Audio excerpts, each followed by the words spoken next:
diagram my rich dad showed me when I was a little boy was a diagram known as a cash flow quadrant. And the quadrant is made up of the 4 different people who make up the world of business. So my rich dad said, in the world of business, there's E's. And E's stand for employees. An employee, he says, you can always tell who they are by their core values. And what the employee, whether the president or the janitor of the company, will always say the same words. The words are, I'm looking for a safe, secure job with benefits. That's what makes them an employee, because their core values are security. The other one of the 4 is the S, or the small business owner or the self-employed. And again, their core values will cause them to use the same words, which are, if you want it done right, do it by yourself. S means they're also solo. They're generally one-person act, or they operate by themselves. On the right side of the quadrant are the B's. And what Rich Dad said the B stood for was big business, or like Bill Gates. Forbes defines big business as 500 employees or more. And their words are different. They say, I'm looking for a good system, a good network, and the smartest people I know to help run my business. So they're unlike the S. They don't want to run the company by themselves. They want smart people to run their companies for them. And then the 4th of the quadrant is the I, and I stands for investor. These are people who have money work hard for them. These people are people who have people work hard for them. And these are the people that work hard for the rich here. And the thing of note here is that most people who go to school are programmed for the E and the S side. For example, it was my poor dad who always said to me, son, go to school so you can get a nice, safe, secure job. And so my poor dad wanted me to be an employee. And since the time I was a kid, get a safe, secure job, steady paycheck, and benefits. Okay? I didn't want to be an employee. And I said, Mom and Dad, I want to be a rich man. And I fight with my dad. So my mother finally said, son, if you want to be rich, my mother was a registered nurse. And she said, if you want to be rich, the richest people I know are doctors. So my mom wanted me to come over here, be a specialist or a small business person. I said, there's only one problem with that, Mom. Doctors are really smart. And she says, you got a good point there. I'm not going to be a doctor.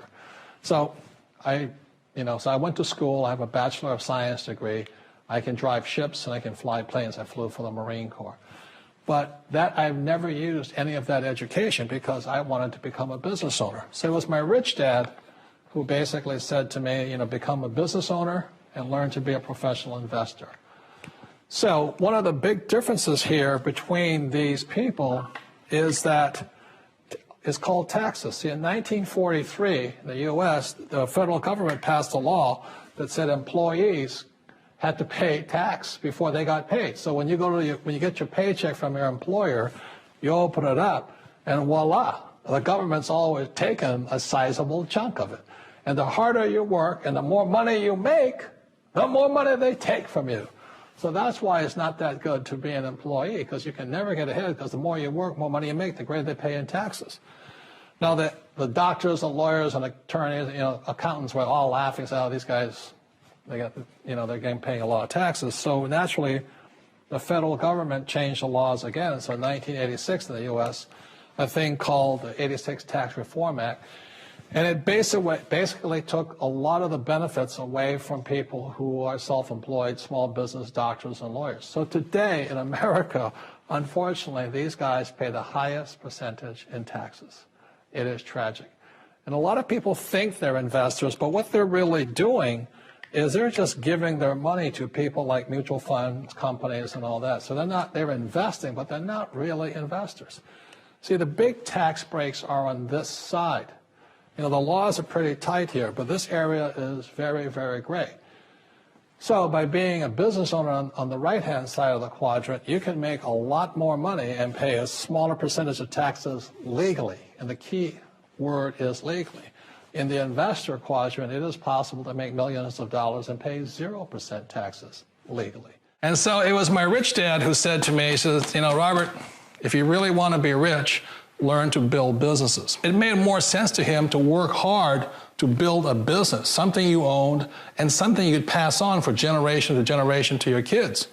Whereas my poor dad said work hard, but my rich dad said, why would you work hard for something you'll never own and you can get fired from right away? Again, that was the difference in values.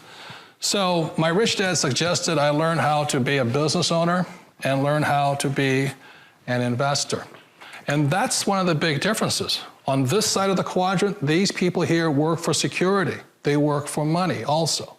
On this side over here, their key value that they want is they want freedom. They don't want to have to work at a job anymore. They don't want to have to work for the rest of their lives. So one of the beauties of business for the 21st century is it allows people to make the transition from the E and the S side to the B side especially. And so you can become a big business owner. And the difference between an S and a B, small business and big business, is most of these guys can't quit working. Most small business owners, if they stop working for more than a month, the business collapses. You know, they don't really have a business. Most of these people own a job. So the beauty of business for the 21st century, it allows these people to make the transition to the B side so that you don't have to keep working hard for money, and the money can actually come in passively. Then once you have your business up and running, then I always recommend you then begin investing with your excess cash, paying less and less in taxes. And that's the reason the rich are getting richer. For people who want to make the shift over to the B quadrant, which is what I would recommend for people, one of the beauties of a network marketing company is that you can do that for a very low price. And that's why I talk to people about considering network marketing. If you're to build a Microsoft, it would take you hundreds of millions of dollars. But a network marketing company allows you to start at a very low rate. They'll be patient with you. They'll take their time to transition over here. And the reason why that time is so important to most people is it takes time to change those values. And the most important thing is once you take the time, let's say it takes 1 year, 2 years, 5 years, whatever time it takes, once you see the value or the core values of this side and this side, you're unstoppable. Today, I would never go back and get a job. Why should I? I'd rather stay on this side, build companies, pay less taxes, and make more money. But the key is a person needs to change the values from my poor dad to the values of my rich dad. One of the challenges of being self-employed is that you're your own boss. You're the solo act. Like in the S quadrant, you're the individual. You do it on your own. Whereas in the B quadrant, you're a team player. You have to depend upon your team and count on your team. So the problem with being an S is that, let's say you're in a traffic accident, there goes your income.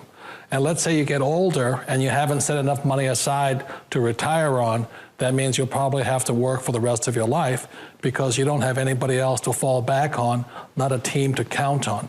So one of the problems with the S, although most people say it's the most satisfying of all work, it is a solo act and you're totally on your own. Personally, I'd rather be a member of a team if they can count on me and I can count on them.